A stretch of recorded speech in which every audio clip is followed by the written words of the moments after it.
Wat verder? Ja, dan moet je even naar een ander gaan. Want in het pillen van bij buiten. «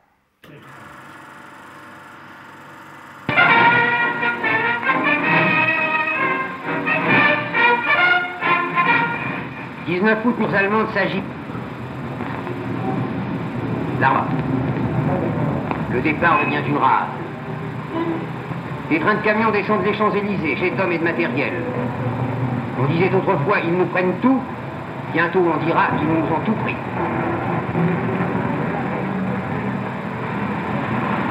Ils rôdent.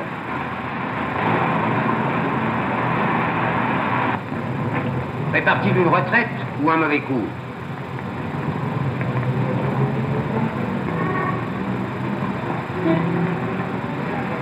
Sur ces avenues vides, Paris sent que quelque chose se prépare. Et soudain, claquent les premiers coups de feu.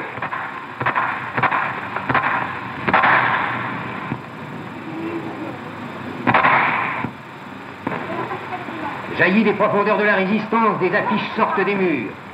Les appels longtemps contenus. Les cris d'espérance et les ordres.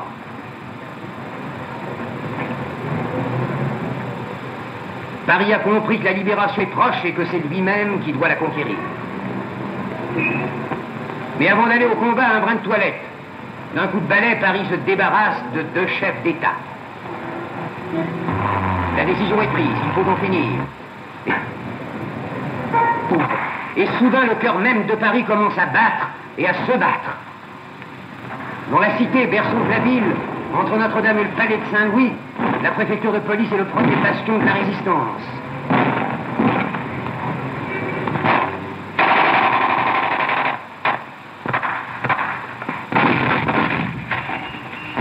Derrière ces hautes murailles se sont retranchés des hommes en uniforme bleu. On avait assez de saluer des hommes en uniforme vert. Parti du cœur de Paris, le mouvement s'étend, la fièvre gagne, on tire, on guette. Les FFI s'organisent sous la direction de leur chef, le colonel Roll. Le premier drapeau est hissé sur la préfecture. Il n'en descendra plus.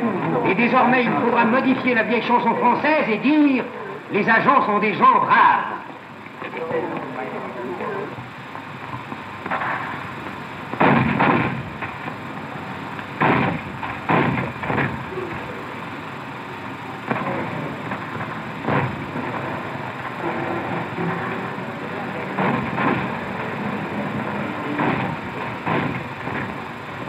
L'appel du Comité national de la résistance a été entendu.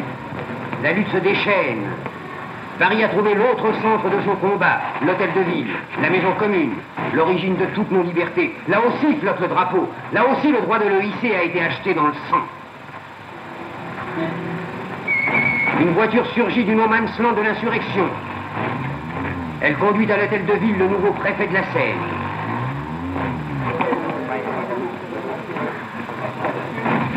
Monsieur Flouret. Il est accueilli par Monsieur Stéphane qui a conduit la lutte à l'intérieur de la maison. Il vient tout naturellement prendre sa place, car Paris et la France ont tout prévu et savent ce qu'ils veulent. Paris et la France ont un gouvernement. C'est hier qu'ils n'en avaient pas. Paris se bat toujours.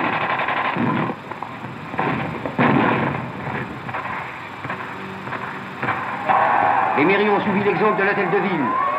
Dans tous les arrondissements de Paris, la vraie France a repris sa place. Au Batignolles, la lutte a été chaude. Les Allemands ont contre-attaqué. Ils ont été vaincus.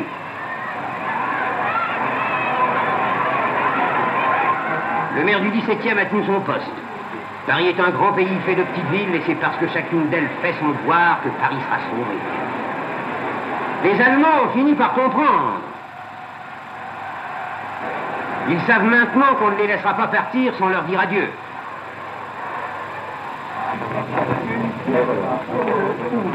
Et même, on retiendra quelques-uns d'entre eux en souvenir.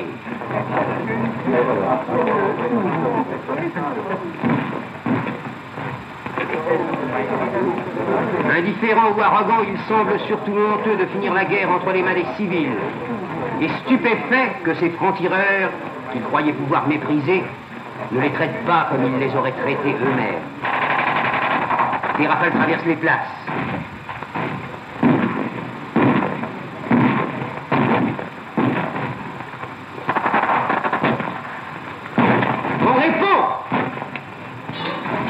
travers les bruits de la bataille, les services s'organisent.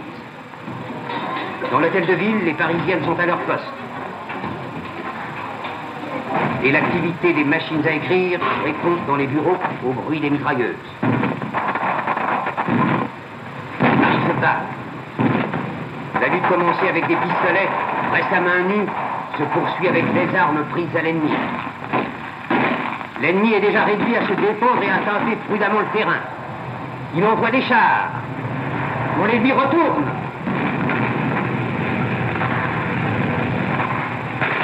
Déjà, il faut plus de blessés que de victoires.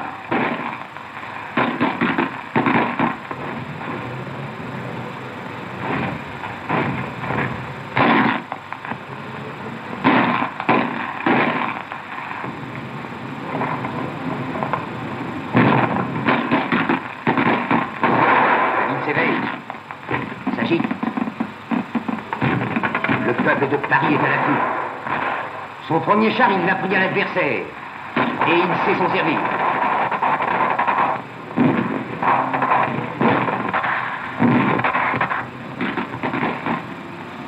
Des blouses blanches sillonnent les rues, sous les balles. Cette armée-là, elle aussi, fait héroïquement son devoir. Ce devoir qui n'est qu'à elle et qui consiste, en venant au secours de tous, à sauver aujourd'hui des vies allemandes. Mais déjà Paris a des morts à venger. Ceux-ci, les premiers de l'insurrection, 3 jeunes hommes fusillés, 3 noms qui s'ajoutent à l'interminable liste. Maintenant, c'est la vie du Paris combattant qui s'organise. Il faut bien vivre, même quand on a fait le sacrifice de sa vie. Le peuple du vin rouge aura prouvé qu'il sait se battre en buvant de l'eau, le ventre vide depuis des mois.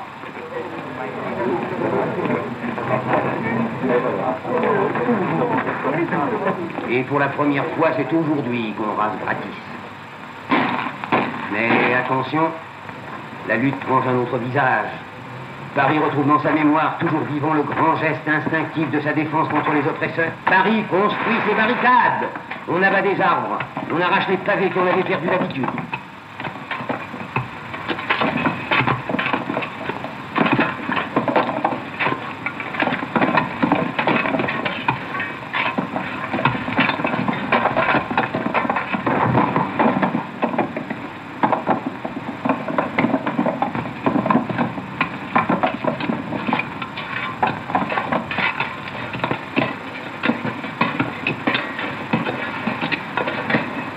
Les sacs de sable de la défense passive servent à la défense active. Partout dans tous les quartiers de Paris, tout le monde s'y met. Les jeunes filles en robe d'été, les vieux, les jeunes.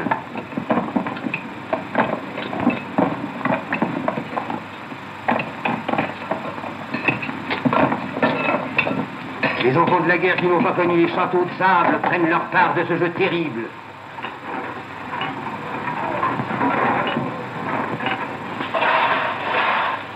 Et l'on attend. Et les barricades à travers la ville tout entière se font plus hautes, plus épaisses et plus belles.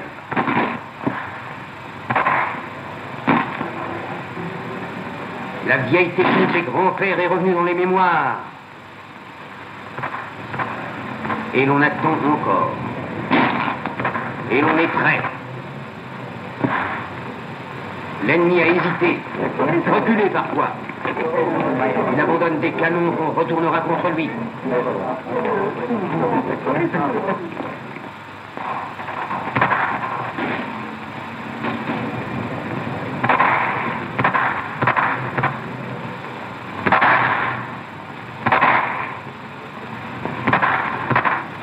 Attaqué et pris.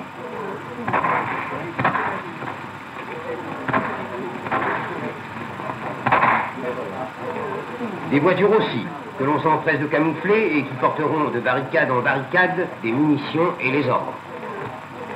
Cependant, on commence à nettoyer Paris. On arrête les collaborateurs, les gros et les petits. On ne les châtie pas encore, on les jugera. En voici un petit, un obscur collaborateur de quartier. Hop, en prison. Voici des femmes qui ont pratiqué ce que le peuple appelait la collaboration horizontale.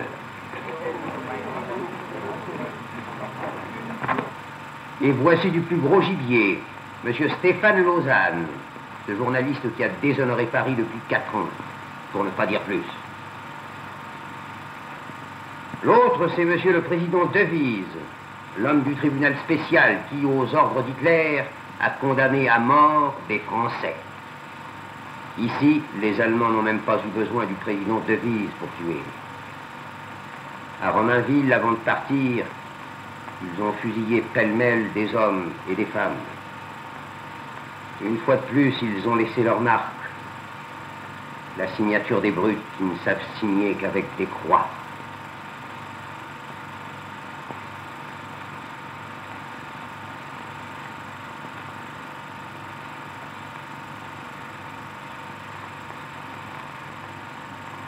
L'ennemi maintenant désemparé incendie les bastions qu'il n'ose pas enlever. Et la guerre s'enfle et redouble. Elle ensanglante la ville.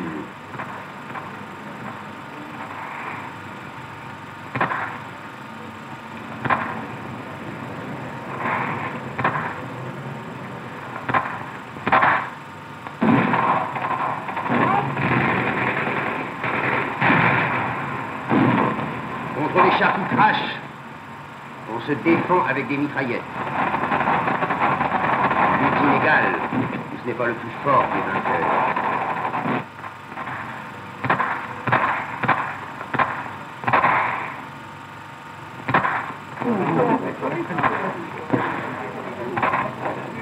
Doucement, très doucement. Au milieu des horreurs de la bataille, les combattants savent oublier la colère pour soigner et pour protéger.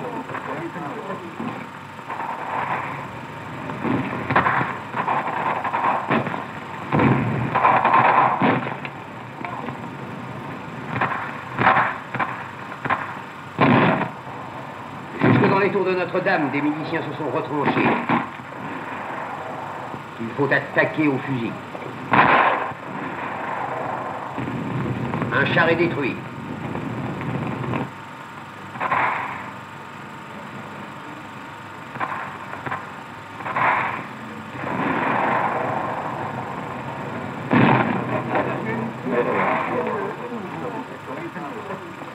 Un char est conquis. Les prisonniers se multiplient et ces images sont dédiées aux millions d'hommes qui ont connu et qui connaissent encore les barbelés du Reich.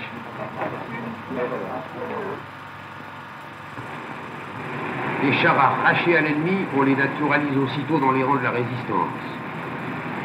On les remet en marche et ils tireront contre l'Allemand. La guerre des rues continue. Devant les façades criblées de barricades en embuscade, les chars passent.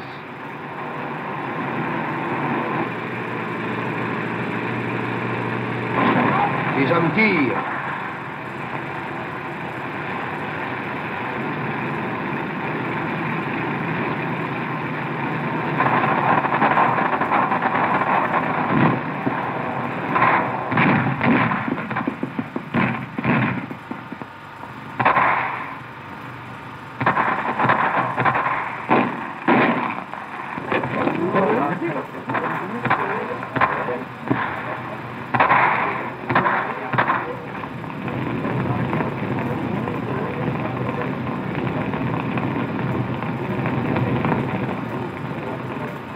Prisonniers.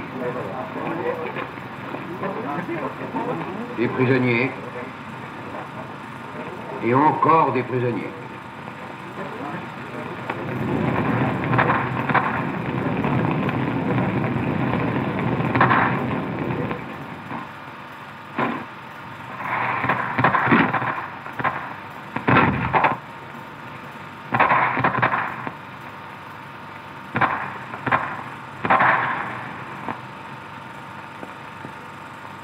Cet Allemand avait cru il y a 4 ans qu'il avait conquis Paris.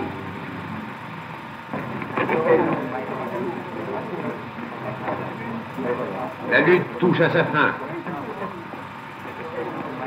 Paris achève sa libération.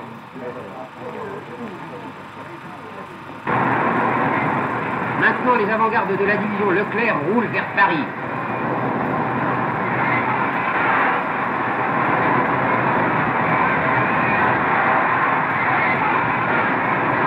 À travers les banlieues, au milieu des hurlements de joie, les soldats casqués vont rejoindre les soldats sans uniforme de la capitale.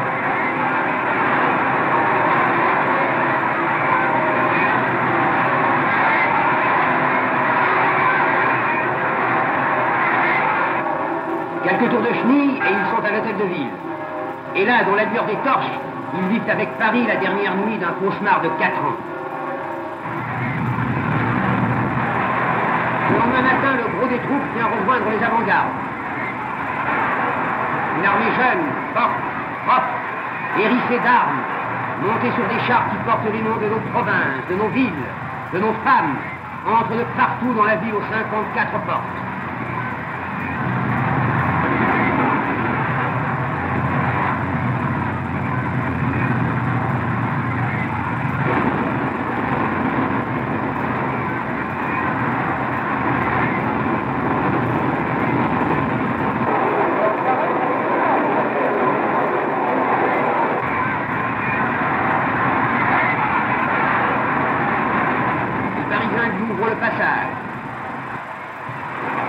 Barricade rentre dans le sol. On arrache les écriteaux qui insultaient nos carrefours. Les drapeaux jaillissent. Le blason de Paris refleurit.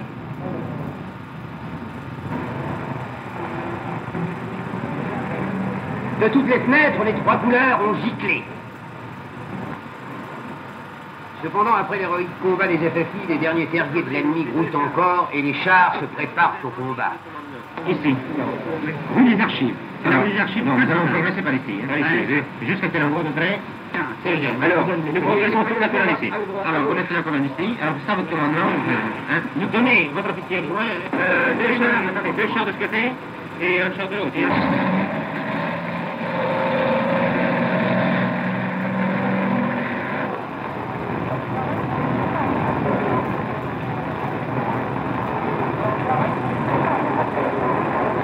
Attaquer d'abord le central téléphonique des archives. Dans les rues étroites et traîtresses du vieux Paris, les fantassins se glissent prudemment. En cercle. Guette. L'ennemi ne tiendra pas longtemps. La commandanture de l'opéra est attaquée à son tour. La lutte est chaude à travers les places et les avenues où les chars peuvent manœuvrer. L'ennemi riposte, réussit un coup.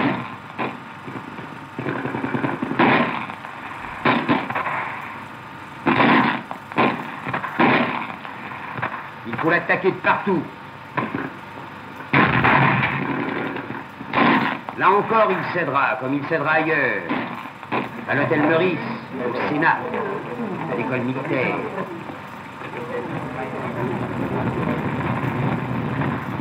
À l'hôtel Majestic, les Allemands se cramponnent farouchement. Acharnement symbolique. Le Majestic est leur père de leur propagande, de leur censure. L'arsenal de toutes leurs armes empoisonnées.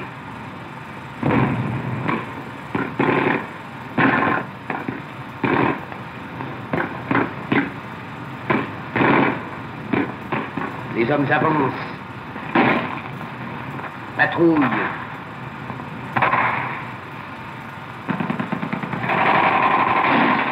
tirent,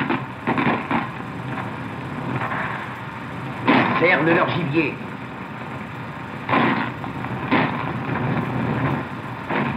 Esquivent et ripostent.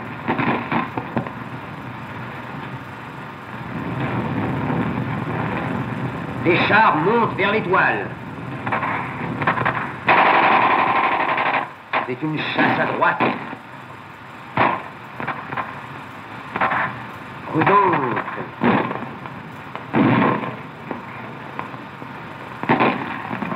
Où toutes les armes donnent de la voix. Celle qui gronde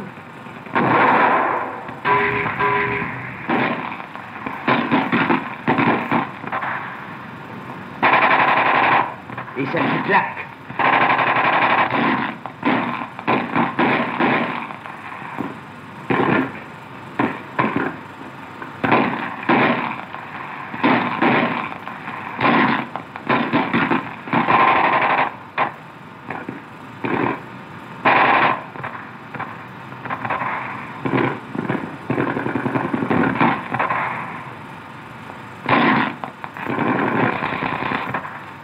Un homme vert est sorti du Majestic.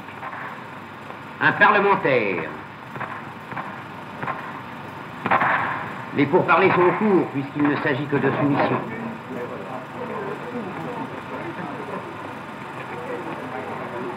Et le drapeau blanc improvisé rentre dans le blocos dont nous ne capitulerons jamais.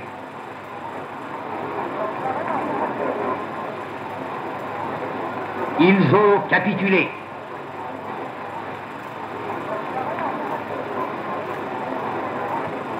Et bien d'autres avec eux. Dans tous les quartiers de Paris, les Allemands ont été pris. Hier par les FFI, aujourd'hui par les hommes du général Leclerc.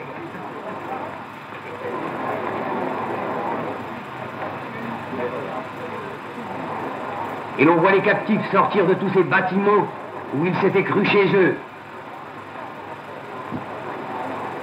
Les longues colonnes coulent à travers les rues.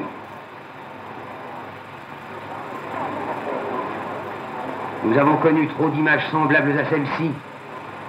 La France pense aujourd'hui à trop de ses fils enfermés, pour ne pas dire sans haine, mais sans faiblesse. Chacun son tour.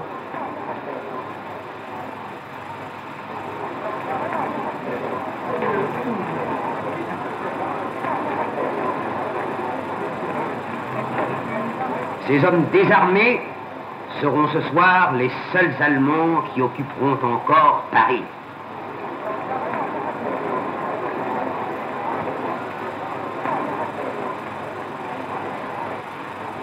Paris, lui, au contraire, s'arrache à ses 4 années de captivité. Libération! Le général de Gaulle, qui fut le premier à vouloir cette libération, est entré à son tour dans la ville libre.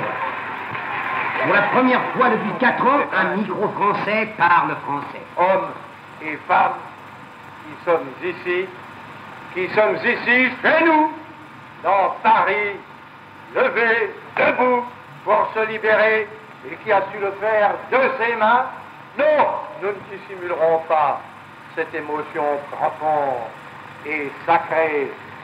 Il y a là des minutes, nous le sentons tous, qui dépassent chacune de nos pauvres vies. Paris, Paris outragé, Paris brisé, Paris martyrisé, mais Paris libéré, libéré par lui-même, libéré par son peuple avec le concours des armées de la France, avec l'appui et le concours de la France tout entière, c'est-à-dire de la France qui se bat, c'est-à-dire de la seule France, de la vraie France, de la France éternelle.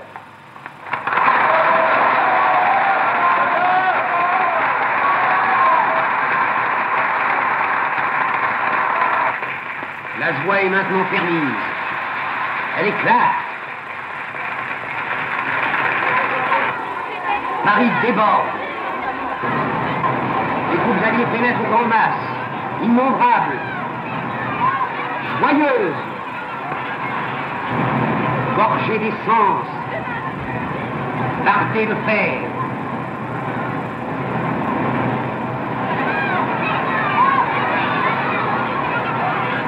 On les acclame.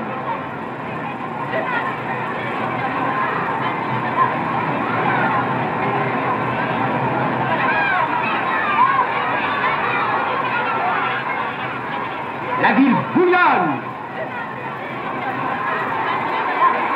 On escalade les chars. On s'embrasse. Je suis très content d'apparaître. L'Amérique répond comme elle peut.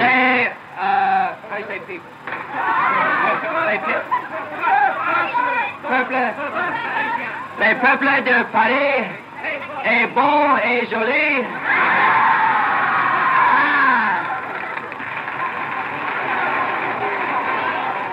Et les Parisiennes, en échange des cigarettes, donnent ce qu'elles ont, un peu de rouge à lèvres.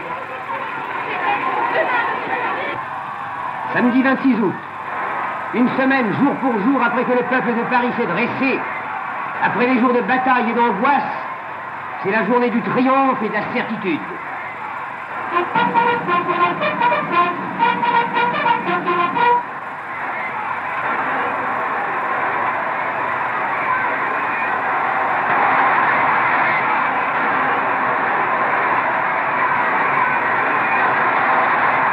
Le général de Gaulle, chef du gouvernement provisoire de la République française, va traverser la capitale sur un tapis volant d'acclamation.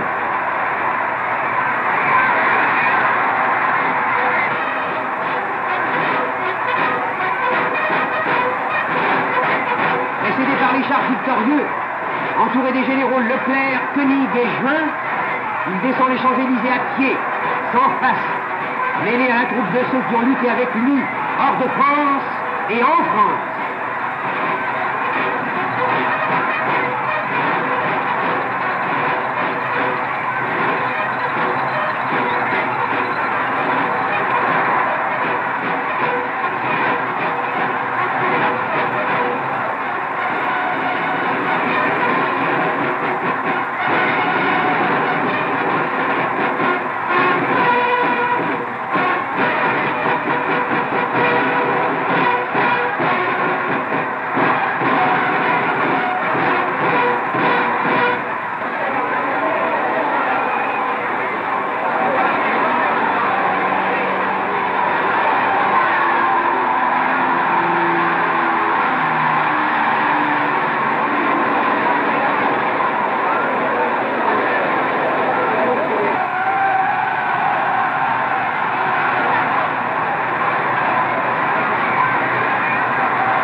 Qui plie sous le poids de la foule, le général est remonté en voiture.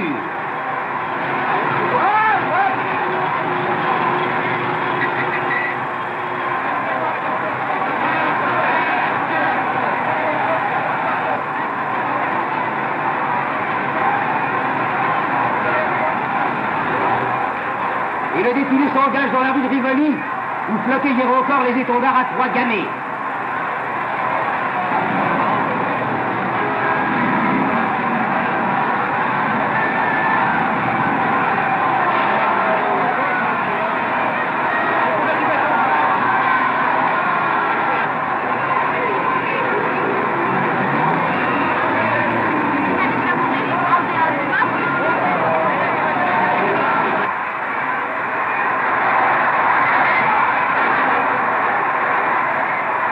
À l'hôtel de ville qui fut le premier centre de la libération, le général de Gaulle salue Paris et le remercie.